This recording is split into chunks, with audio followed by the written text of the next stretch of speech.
You recently introduced a deprivation metric for BSIPs. I really welcome this, and I'm sure other committee members do too.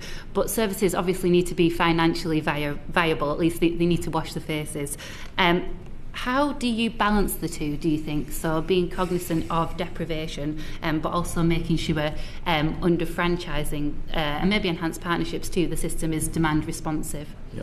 Look about on the formula. Maybe let's go into a bit more detail about certainly. So the core of the formula was based around sort of three things really. It was the population, so we were taking a bit of the sort of number of people who potentially use service. There was a deprivation aspect, recognising a bit of a proxy for who's got car ownership, the sort of need and importance of bus services, but also actually what's the sort of size of the bus network at the moment, so what's the kind of level of support that might be in there. So we're trying to balance out some of those factors within the formula itself as a starter.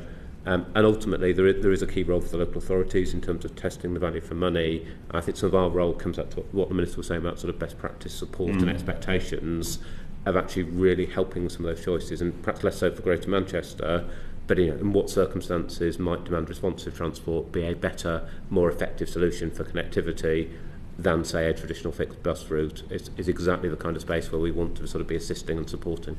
Elsie. Thanks, Chair. Across Greater Manchester, devolution has demonstrated that running a bus service is obviously more than just about profit. As you were saying earlier, it's about getting passengers from A to B. Ideally, I think with no financial penalty for switching modes. How will your ambitions for integration overcome the fragmentation of funding and governance across different transport modes? Is devolution a silver bullet in other areas outside of Greater Manchester?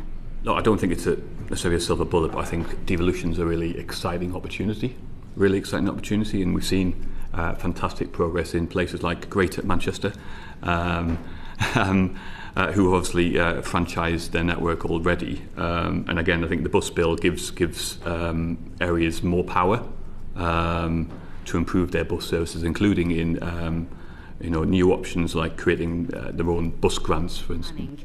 I've found, even in my constituency, which is in Greater Manchester, where I'm campaigning for a bus service, an express bus service from my constituency to the city centre, even though we've got a great mayor who's fully behind bus franchising and understands the importance of services like that to local communities, decisions have been constrained by the national funding environment in the past.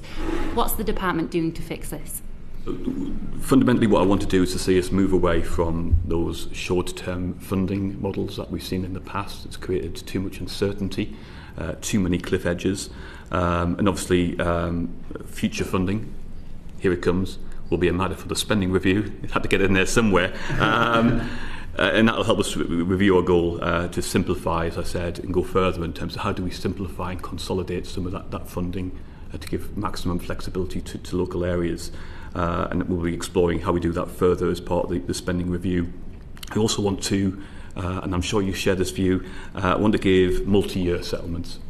I think that will be a really big deal for local authorities in having that certainty over a number of years with that more control and more flexibility over that bus funding, so they can plan ahead more strategically in terms of their investment over a longer period of time. Very quickly, Chair. I'd just be interested to understand if the Minister thinks, why should any travel be subject to VAT? I'm thinking particularly of my constituency, where obviously Greater Manchester has done great things when it comes to bus franchising, but there are still huge, gaps sometimes in the transport network locally. When private hire vehicles, for example, if they were subject to VAT, this might get passed on in terms of wages to drivers and things like that, and maybe put them at a disadvantage. So yeah, I'd like to understand really, travel isn't a luxury, especially not in my constituency. Why would it be subject to VAT? I'm afraid my colleague's going to be disappointed in my answer. Referring you back to this is really a matter for the Treasury, and obviously we've passed on the concerns of the sector to the Treasury to make sure they take that under advisement. But VAT policy is obviously a matter for my colleagues in the Treasury.